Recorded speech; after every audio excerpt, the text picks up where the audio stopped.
I tried to do this when the light was lighter, but now it's dark. It's winter on the west coast of Canada. It's only 5 p.m. Okay, so I'm going to be sharing about my experience getting to a Sacred Sons co-ed live event, and there how I almost sabotaged going to the thing that absolutely changed my life and was exactly the thing I needed. So, yeah. Okay, where to start? And I hope I don't overshare, but I feel like, life be lifin', and let's just be honest. I feel like when people are doing marketing and sharing, of course, you're supposed to like lie about things and like make your life look perfect, whatever, but that's just not the case. And I don't I don't want to do that. I don't like that. So I'm just going to be honest. Like 2 months ago, I was living out of my vehicle. I was not homeless because I had my vehicle. Um, but I was having difficulty finding housing, which is a bit of a situation in British Columbia and Canada at this time. I don't have a big financial backing or wealthy parents or even, yeah, even, they're not even, yeah, they're having struggles as well. And don't have any like family that's, it's just, it's me. I'm doing it. Um, I do have support here and there, and I do have friends that care, but a lot of my friends are also having challenging times as well. Um, and I look forward to life being different. I look forward to bringing in more money and actually having friends that are wealthier. Everyone, I love everyone and value everyone, of course. But I'm 41 now, and I feel like I have been afraid of money. I've thought money was evil. I have like blocked things. I've been maybe afraid of success. Um, just not knowing, like having the tools or the resources or the encouragement. Um, yeah, sometimes you're just around certain people and you all just get bogged down together. Um, and that's just part of life. And um, yeah, so part of my journey has been like putting myself around other people, like people who are not afraid of money, people who are in healthy relationships, people who had a great upbringing with both their parents. Um, and we all have things and don't have things. And so, wealthiness, there's different kinds of wealthiness, right? Financial wealthiness, emotional wealthiness, just being well resourced, but maybe you don't have a lot of money, but you have good resources. I actually have a lot of favor. So it's not always money, but I receive a lot of favor, and so that helps me. And yeah, there's just all different kinds of wealth, right? We all have different knowledge, different experiences, and different things to share, no matter where we are. I have learned all kinds of things from all kinds of people in all walks of life. So our bank accounts do not reflect what we're capable of sharing with other people. And so, yeah, so I really wanted to go to the Sacred Sons event. And Sacred Sons, if you don't know, they do brotherhood circles and they do in person like initiations, like beautiful, sacred initiations for men. It's a brotherhood.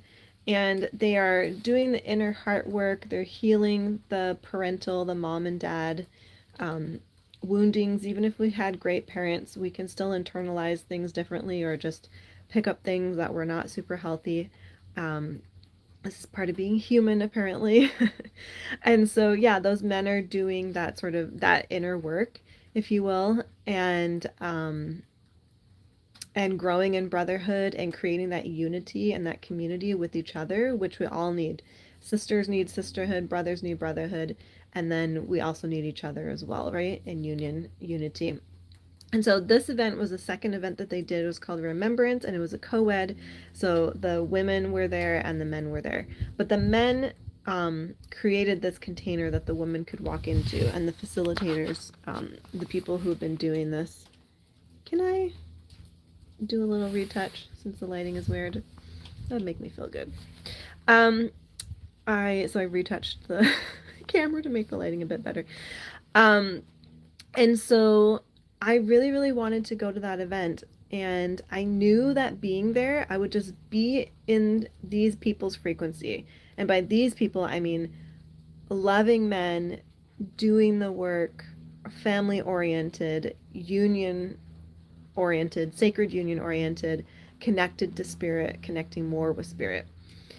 It's not a, they don't have a certain religion, but they seem to be very faith based, spirit focused, like love and spirit focused, and just grounded in universal truths.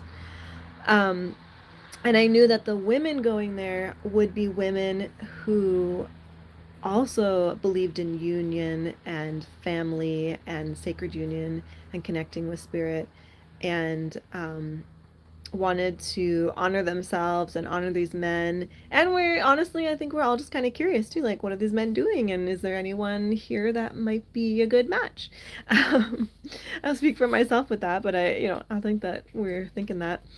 And I knew that if I could be in the frequency of these people, if I could be around, if I could receive the lessons and do the work with them, like it's in person, like the closest thing I can explain it to is like team building, but it's like live coaching where you're actually physically doing things and like working through the processes that come up.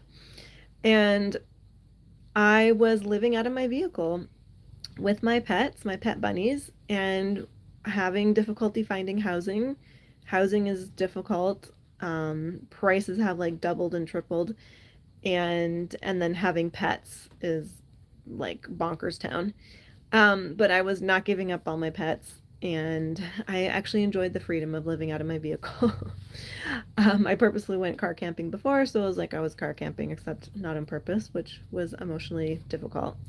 Um, Anyways, during that time, I was in the circles for Sacred Sons on Sundays. They have, I think it's like under $30, and you can join live with them on Sundays.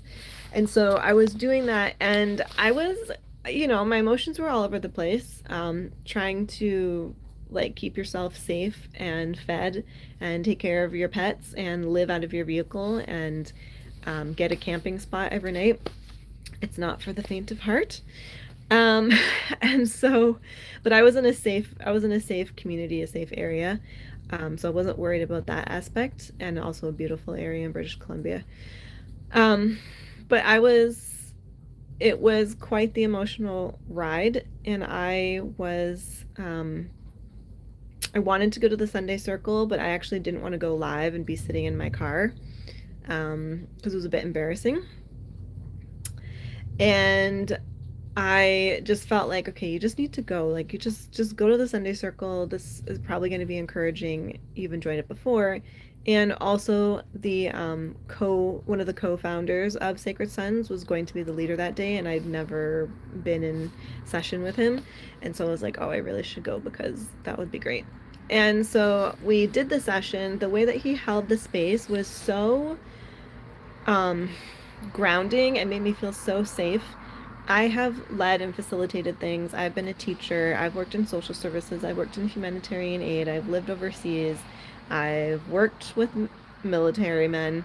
Um, I've done all kinds of things.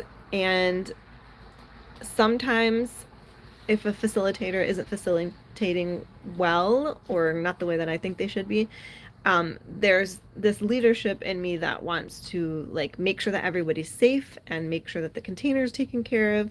And sometimes like the leader might say something that is a bit off, and you feel like that hurt this person's feelings, and so I want to like be helpful.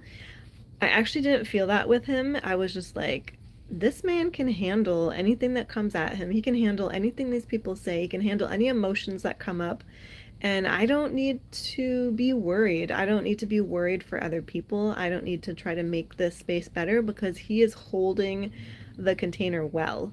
And all the Instagram posts talk about like a woman feeling safe and then like she feels like she can exhale. I literally felt like that. I was like, oh, like he's got this. He knows how to facilitate this. I do not need to worry.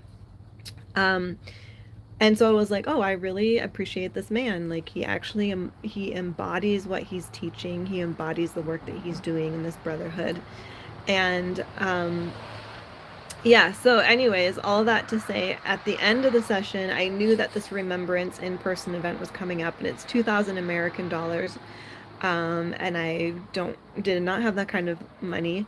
And if I did, it probably would be foolish to spend it on that since I needed to find a rental.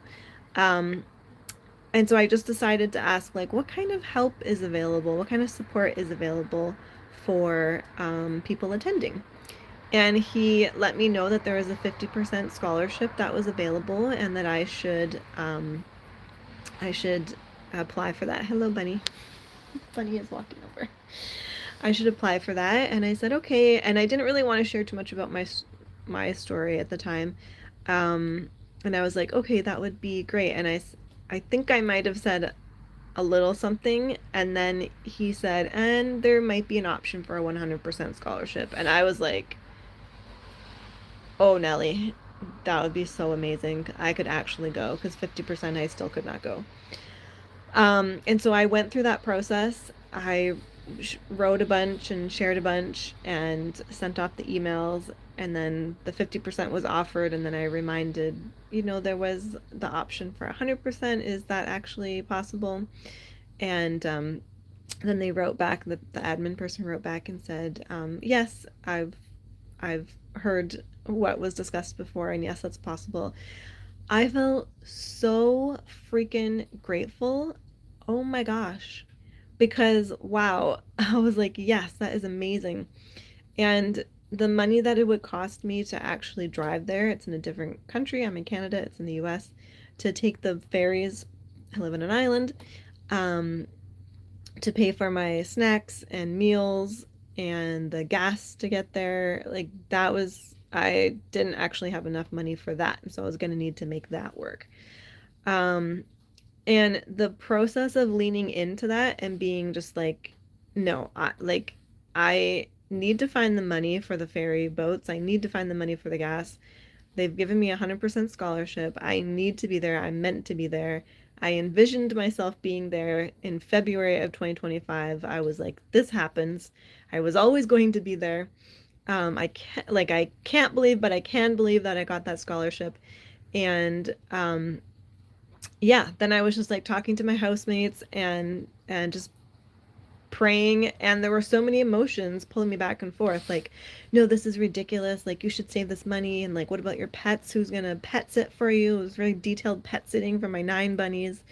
And there was a lot going on, there was a lot of details to work out, but you know what, I this is what I do when I feel overwhelmed. I make these check boxes on my phone in notes. I put what needs to be done. Sometimes there's like 40 things, and I break down the things, and then I just say, okay, this is what needs to happen. And then I start doing them and I check the boxes. And the road rises up to meet you. Like when you step out in faith and you say, like, like you're building a house, you're like, I don't have all the supplies right now. I don't even know where the supplies are going to come from.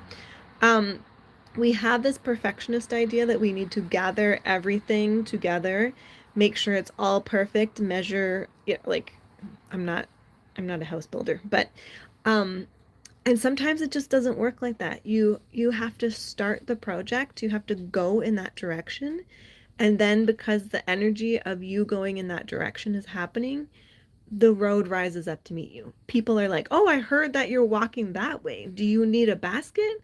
"Yes, I do. Thank you so much." "I heard that your shoes are just about to wear out. Here, take these shoes. I don't need them."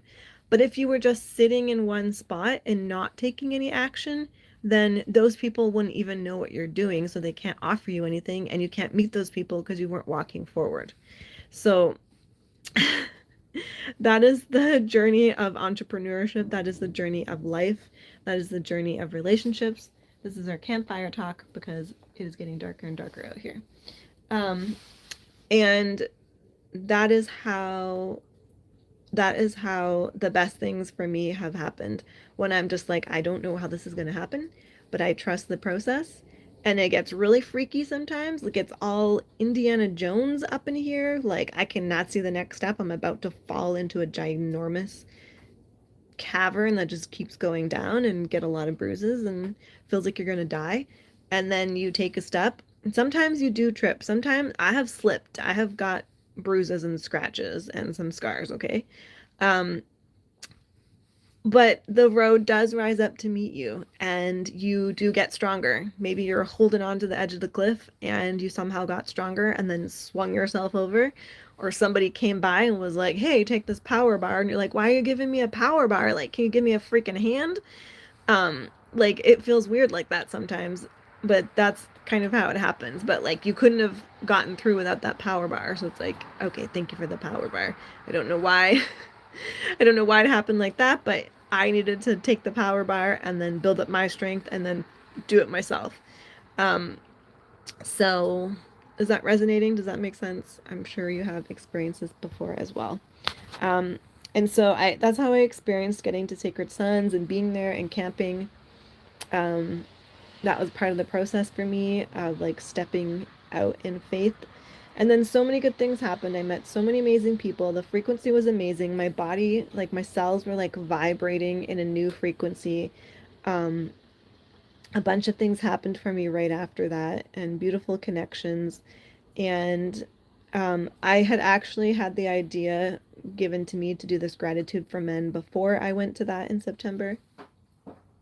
Hold on, my bunnies. Boo-boo! Get along! I know where the cat is. And what was I saying? Yeah, the gratitude for men. And Spirit had kept saying to me, like, do a gratitude for men. I do a gratitude every December. One year was gratitude and miracles. That was actually January. And then gratitude and doodling. Um, and then just gratitudes. So I've been doing this for almost 7 years, different types of gratitude in the winter months, which is really a time that I need to focus on gratitude and keep my mental health um, positive and life focused, like life giving with spirit. We are all fractals of spirit, and we long to be in sacred union with each other, with the ones we're attracted to romantically. For me, that is men, and be in this sacred union. So, to you, let me know what resonates. That is my share. Looking like campfire time out here. Have a great day. This is Look at Divine Shift Coaching.